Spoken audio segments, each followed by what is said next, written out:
Ireland before they reorganized and formed their well-known power base in Scotland. The Knights had a foothold in Ireland since about the 13th century through their banking operations, and would have likely gone underground to protect themselves once the persecutions began. What we do know is that centuries passed, and in time, Leinster House became the birthplace of Irish Freemasonry, with obvious connections to the Knights Templar. Leinster House was once called Kilwinning Lodge No. 75, or the High Knights Templar of Ireland. James Hoban, the architect for the White House, was himself an Irish Freemason. But the White House cornerstone bears a further Templar twist. The Charleston City Gazette reported that the date recorded by the Freemasons for laying the first stone read, the 13th day of October, 1792, in the 17th year of the independence of the United States of America. It just so happens that October 13th, 1792, was the 485th anniversary of Black Friday, Friday the 13th, when the Knights Templar were overthrown in Europe. The numbers 4, 8, and 5 equal 17 for the 17th year of America's independence.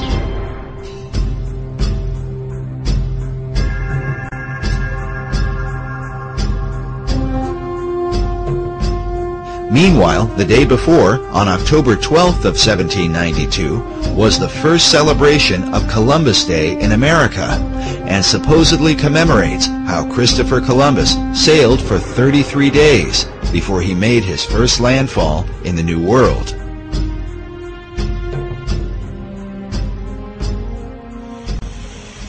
A statue honoring Christopher Columbus is found outside Union Station in Washington, D.C.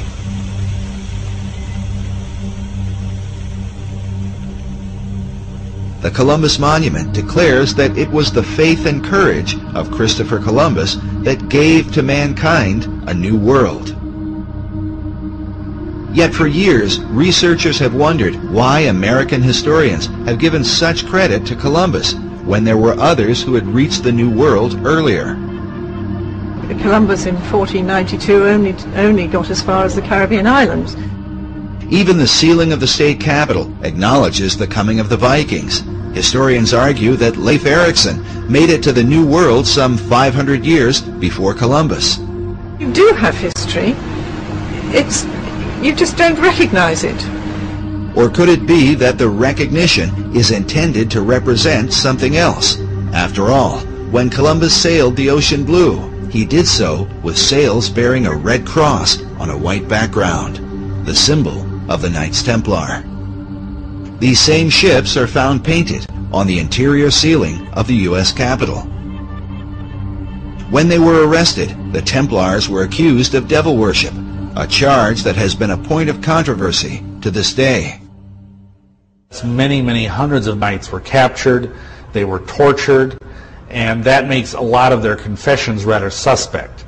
However, I think the old saying is, where there's smoke, there's fire. And it is interesting that in England, the Templar Knights were not tortured. They were interrogated, but they weren't tortured because that was against the law in England. And some things do emerge. One is that they do seem to have been required as part of their ordeal, their initiatic ordeal, if you will, to trample on the cross and spit on the cross. Also, they were alleged to have worshipped this god Baphomet, and which is either described as a three-headed deity, or as a skull, or as a goat-headed being. And those things, I think, were probably true. While mysteries abound concerning the relationship of the Templars to Masonry, the connection was clearly made by Albert Pike. In front of the Masonic House of the Temple are two 17-ton sphinxes, cut from single blocks of stone. One representing wisdom, with its eyes half closed, as if in contemplation, while the other represents power, with its eyes wide open. These two chief elements, are said to represent Plato's ideal balance for the perfected man. The man who has wisdom and the man who has power. To the Scottish Rite, Albert Pike seems to represent such a man, as he is a central focus of the temple itself.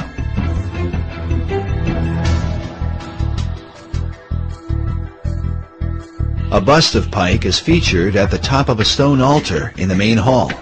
Next to it are Pike's own words: "What we have done for ourselves alone dies with us. What we have done for others and the world remains and is immortal." But exactly what immortal works Pike did for others and the world remains an issue of constant debate among critics of Masonry. Albert Pike is a favorite whipping boy of conspiracists. Like the Templars who came before him, Pike's real beliefs are often questioned, and with him, the beliefs of Masonry. Albert Pike was a Luciferian. Literally, Luciferianism is the center core of Freemasonry. Pike's body is buried inside the temple itself, with this stained glass memoriam, next to a bust of his likeness. And they revered him so much that they actually dug him up and buried him in a wall underground. And you go to the house of the temple, and there's an actual room dedicated to Albert Pike. The Albert Pike room is located in the lower level and is filled with Pike's many books, a number of portraits and photographs, the pipes, memorabilia, and even the death mask of the man thought by many to be America's most important and notorious Freemason. In his lifetime, Pike would have seen the completion of the U.S. Capitol and the Washington Monument. He lived much of his life in Washington, D.C., and devoted himself to the promotion of Freemasonry. Indeed, some have argued that Pike's controversial form of Masonry was the result of a radical struggle that occurred during the years just after the American Revolution. But how did this struggle come about, and what was its purpose? More importantly, could this influence have somehow impacted the design for Washington, D.C., and with it, the ultimate destiny of America? The answer to these questions may be found by examining a group that today has much to do with Washington, D.C., one that is thought by some to be the most mysterious and dangerous secret society in the world.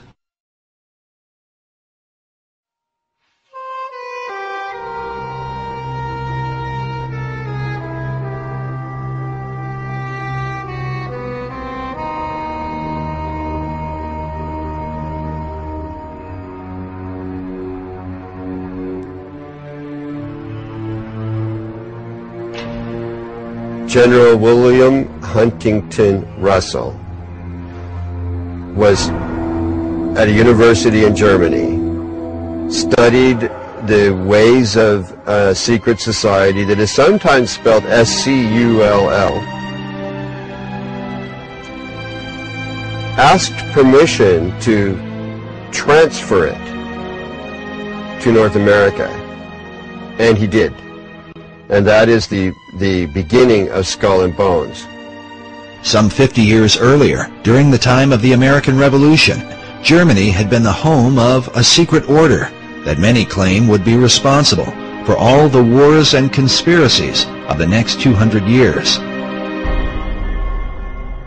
Could William Russell have become involved with a remnant of this German society? He also is on record observing that American Freemasonry and Rosicrucianism had drifted from their European origins and roots. And as a drift, they were losing sight of the secrets, or of, the mandate, the purpose, and the protocols of their existence.